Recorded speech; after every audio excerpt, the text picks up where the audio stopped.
باللہ من الشیطان الرجیم بسم اللہ الرحمن الرحیم۔ قرآن کی آیتوں کا ترجمہ ہے قالوا ان يسرق فقد سرق اخ له من قبل فاسرها يوسف في نفسه ولم يبدها لهم قال انتم شر مكانا والله اعلم بما تصفون۔ یوسف علیہ السلام کے بھائیوں نے کہا اگر اس نے چوری کی ہے تو بے شک اس کے بھائی نے جو اس سے پہلے تھا اس نے بھی چوری کی۔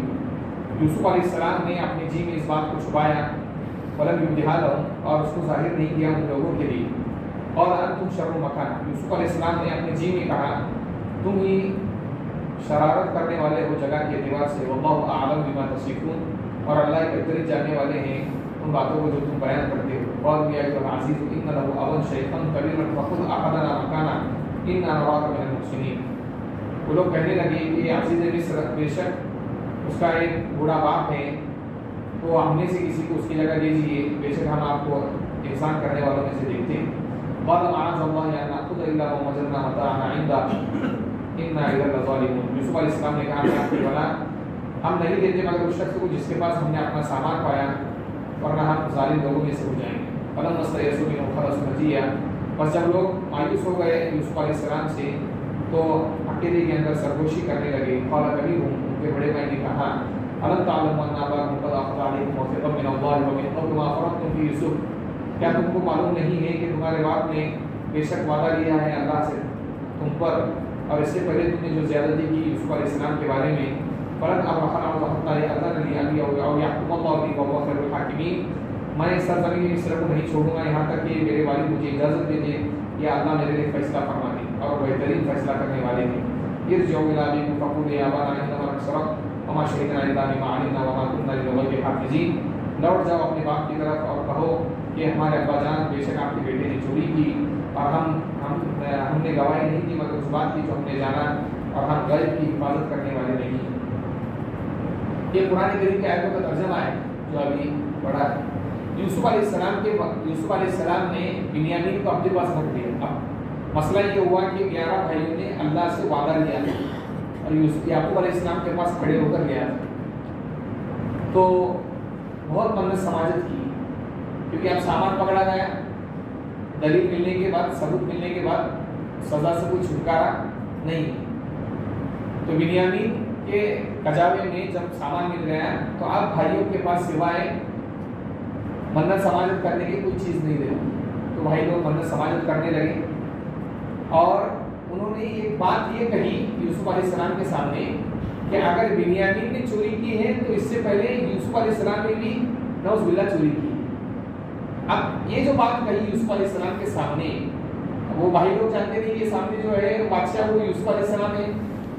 دراصل اس کے پیچھے واقعہ یہ ہے کہ یوسف علیہ السلام کی جب امی کا انتقال ہوا بچپن کے اندر، یوسف علیہ السلام چھوٹے تھے، تو یعقوب علیہ السلام کی بہن نے یوسف علیہ السلام کو سنبھالا تھا، اور یوسف علیہ السلام بچپن سے خوبصورت تھے۔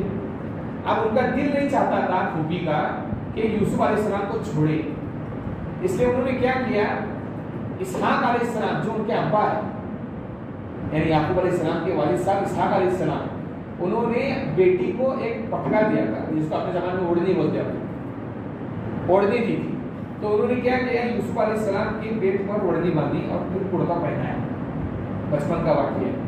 اب یعقوب علیہ السلام لینے کے لیے آئے، چلو ہمارے ساتھ، تو لے کر جانے لگے تو پھوپھی نے کہا کہ یوسف کو میرے پاس چھوڑ دو، میں چند دن سنبھال لوں گی، تو کہا نہیں اب وقت ہو گیا، میں لے کر جا رہا ہوں، تو لے کر جانے لگے۔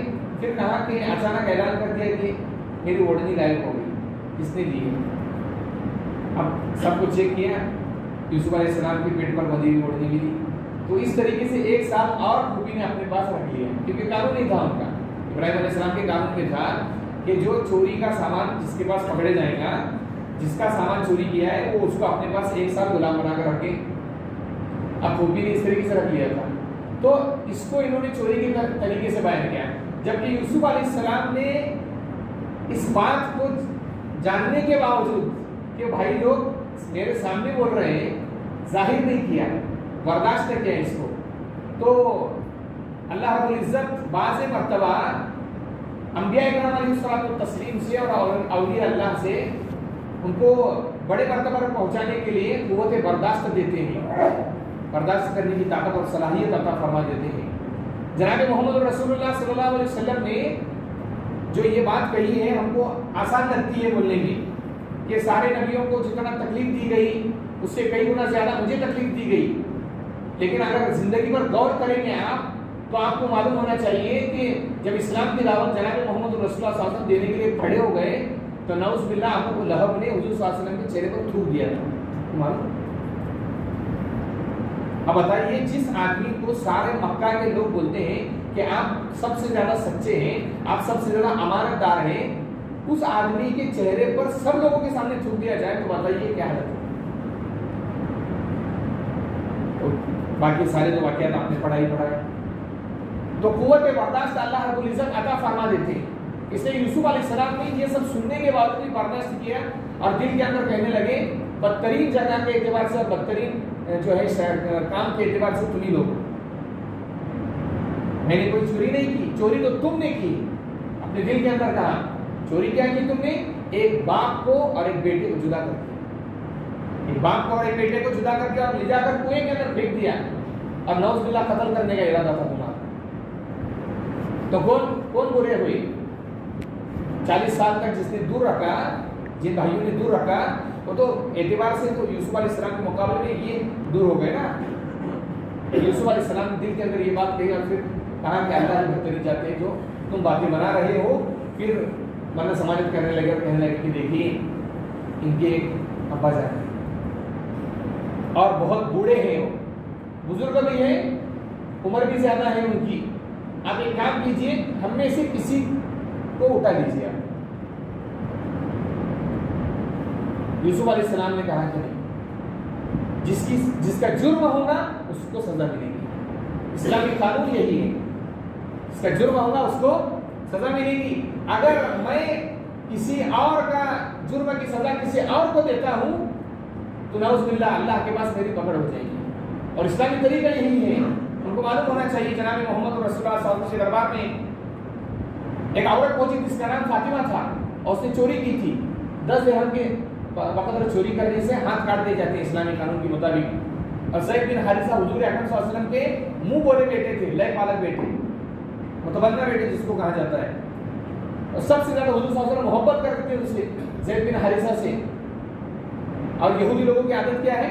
آج بھی ان کی عادت ہے یہودی لوگوں کی آج بھی کہ اگر ان کو پیسہ دے دیا جائے، مال دے دیا جائے یا رشوت دے دی جائے تو وہ مالدار لوگوں کے لیے قانون الگ بناتے ہیں، غریب لوگوں کے لیے قانون الگ بناتے ہیں. اپنے ہی مذہب پر چلنے والوں کے لیے یہ ان کا قانون ہے. آج بھی ان کی عادت ہے. تو حضور اکرم صلی اللہ علیہ وسلم کے پاس معاملہ جب گیا تو حضور نے کہا ہاتھ تو کاٹنا پڑیں گے. اب لڑکی تھی مالدار کی تو زید بن حارثہ کو کہا کہ جاؤ آپ منہ بولے بیٹے ہیں تو کچھ کر لو، جیسے ہمارے زمانے سے سیٹلمنٹ کر لو. گئے تو حضور اکرم صلی اللہ علیہ وسلم کا چہرہ جو ہے سرخ ہو گیا، ایسا لگتا تھا جیسے انار نچوڑ دیا گئے. اور کہا کہ اللہ کے احکام میں تبدیلی کرنے کی بات کرتے ہو زید بن حارثہ، اگر اس کی جگہ میری بیٹی فاطمہ بنت محمد ہوتی، یعنی محمد کی بھی اگر لڑکی ہوتی تو اس کے بھی ہاتھ کاٹ دیے جاتے. تو یوسف علیہ السلام کیسے برداشت کرتے تھے؟ یوسف علیہ السلام نے کہا کہ نہیں، ہرگز نہیں. جس کی چوری ہے، جس کا جرم ہے، اسی کو میں اپنے پاس رکھوں گا. اور جب مایوس ہو گئے یوسف علیہ السلام سے کہ آپ کوئی کام بننے والا نہیں ہے تو سب بھائی جا کر مشورہ کرنے لگے کہ آپ کیا کریں گی. تو بڑے بھائی کو شرمندگی ہوئی. بڑا بھائی جو تھا وہ، اس سے پہلے میں نے مختصر واقعے میں آپ کو ایک بات کہی تھی کہ بڑا بھائی تھا جو جا کر اناج جو ہے باوڑی کے اندر، کنویں کے اندر اناج دیتا تھا کو کھانے کے لیے، تھیلی کے اندر ڈال کر رسی سے اناج چھوڑا کرتا تھا. بڑا بھائی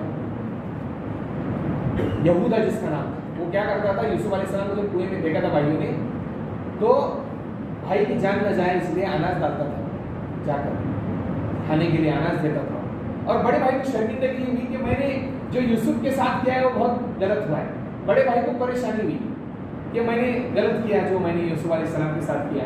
اس لیے سارے بھائی کو تو کہا، 9 بھائی لوگوں کو کہ دیکھو تم جو ہے ابا کے پاس چلے جاؤ اور جا کر جو واقعہ ہوا ہے وہ تم نے بتا دینا، لیکن اتنی بات یاد رکھو کہ ہم نے اللہ سے جو وعدہ کیا ہے یہ مجھے بھی معلوم ہے، اور تم نے جو زیادتی کی یوسف علیہ السلام کے ساتھ بچپنے میں وہ بھی ہم جانتے ہیں.